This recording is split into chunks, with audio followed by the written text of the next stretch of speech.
saved his life, and M. Lenormand, with whom, he says, he began a conversation." "At the time when I was chief of the detective service," Lupin broke in. "So you consent to admit?"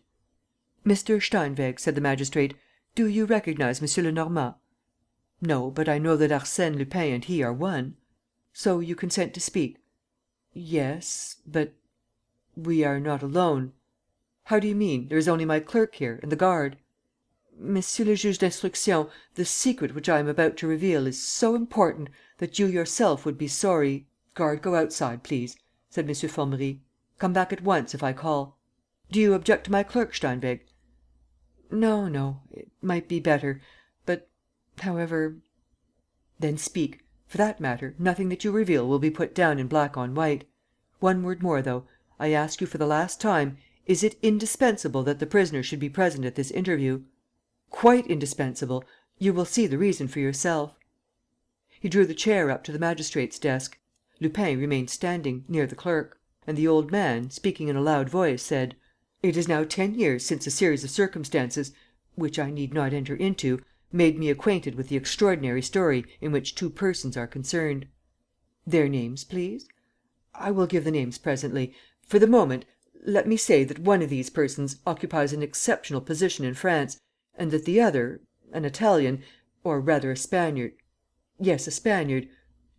A bound across the room, followed by two formidable blows of the fist. Lupin's two arms had darted out to right and left, as though impelled by springs, and his two fists, hard as cannon balls, caught the magistrate and his clerk on the jaw, just below the ear. The magistrate and the clerk collapsed over their tables, in two lumps, without a moan. "Well hit!" said Lupin. "That was a neat bit of work." He went to the door and locked it softly. Then, returning: "Steinweg, have you the chloroform?" "Are you quite sure that they have fainted?" asked the old man, trembling with fear. "What do you think? But it will only last for 3 or 4 minutes; and that is not long enough." The German produced from his pocket a bottle and 2 pads of cotton wool, ready prepared. Lupin uncorked the bottle, poured a few drops of the chloroform on the 2 pads and held them to the noses of the magistrate and his clerk. "Capital! We have 10 minutes of peace and quiet before us. That will do, but let's make haste all the same. And not a word too much, old man, do you hear?" He took him by the arm: "You see what I am able to do. Here we are, alone in the very heart of the Palais de Justice, because I wished it." "Yes," said the old man. "So you are going to tell me your secret?" "Yes. I told it to Kesselbach, because he was rich and could turn it to better account than anybody I knew. But, prisoner and absolutely powerless though you are, I consider you 100 times as strong as Kesselbach with his 100 millions." "In that case, speak, and let us take things in their proper order. The name of the murderer." "That's impossible." "How do you mean, impossible? I thought you knew it and were going to tell me everything." "Everything, but not that." "But ..." "Later on." "You're mad. Why?" "I have no proofs. Later, when you are free, we will hunt together. Besides, what's the good? And then, really, I can't tell you." "You're afraid of him?" "Yes."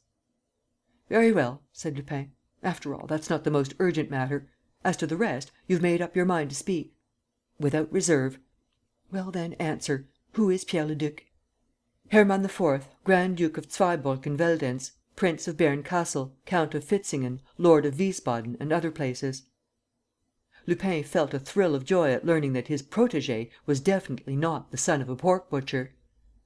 "The devil!" he muttered. "So we have a handle to our name. As far as I remember, the Grand Duchy of Zweibrücken Veldenz is in Prussia." "Yes, on the Moselle. The House of Veldenz is a branch of the Palatin House of Zweibrücken. The Grand Duchy was occupied by the French after the Peace of Luneville, and formed part of the department of Montonnerre. In 1814, it was restored in favour of Hermann I, the great grandfather of Pierre Leduc.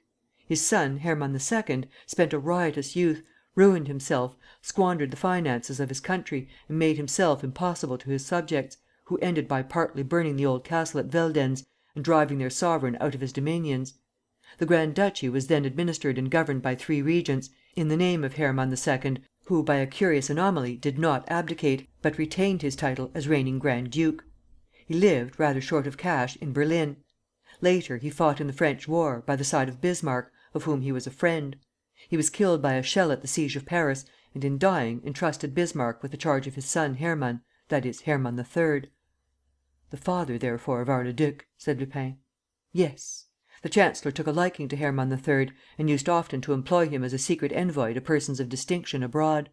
At the fall of his patron, Hermann III left Berlin, travelled about, and returned and settled in Dresden. When Bismarck died, Hermann III was there. He himself died 2 years later. These are public facts, known to everybody in Germany. And that is the story of the three Hermanns, Grand Dukes of Zweibrück and Veldenz, in the 19th century." "But the fourth, Hermann IV., the one in whom we are interested?" "We will speak of him presently. Let us now pass on to unknown facts." "Facts known to you alone?" said Lupin. "To me alone and to a few others." "How do you mean, a few others? Hasn't the secret been kept?" "Yes, yes, the secret has been well kept by all who know it. Have no fear. It is very much to their interest, I assure you, not to divulge it." "Then how do you know it?" "Through an old servant and private secretary of the Grand duke Hermann, the last of the name. This servant, who died in my arms in South Africa, began by confiding to me that his master was secretly married and had left a son behind him. Then he told me the great secret." "The one which you afterwards revealed to Kesselbach?" "Yes. One second. Will you excuse me?" Lupin bent over M. Formerie, satisfied himself that all was well and the heart beating normally, and said: "Go on." Steinweg resumed: "On the evening of the day on which Bismarck died, the Grand duke Hermann III and his faithful manservant, my South African friend, took a train which brought them to Munich in time to catch the express for Vienna. From Vienna they went to Constantinople, then to Cairo, then to Naples, then to Tunis, then to Spain, then to Paris, then to London, to St. Petersburg, to Warsaw; and in none of these towns did they stop. They took a cab, had their 2 bags put on the top, rushed through the streets, hurried to another station or to the landing stage, and once more took the train or the steamer. In short, they were being followed and were trying to put their pursuers off the scent," Arsène Lupin concluded. "One evening, they left the city of Treves, dressed in workmen's caps and linen jackets, each with a bundle slung over his shoulder at the end of a stick. They covered on foot the 22 miles to Veldenz, where the old castle of Zweibrücken stands, or rather the ruins of the old castle. No descriptions, please. All day long they remained hidden in a neighboring forest. At night they went up to the old walls. Hermann ordered his servant to wait for him, and himself scaled the wall at a breach known as the Wolf's Gap. He returned in an hour's time. In the following week, after more peregrinations, he went back home to Dresden. The expedition was over." "And what was the object of the expedition?" "The Grand duke never breathed a word about it to his servant. But certain particulars and the coincidence of facts that ensued enabled the man to build up the truth, at least in part. Quick, Steinweg, time is running short now, and I am eager to know." "A fortnight after the expedition, Count von Waldemar, an officer in the Emperor's body guard and one of his personal friends, called on the Grand duke, accompanied by 6 men.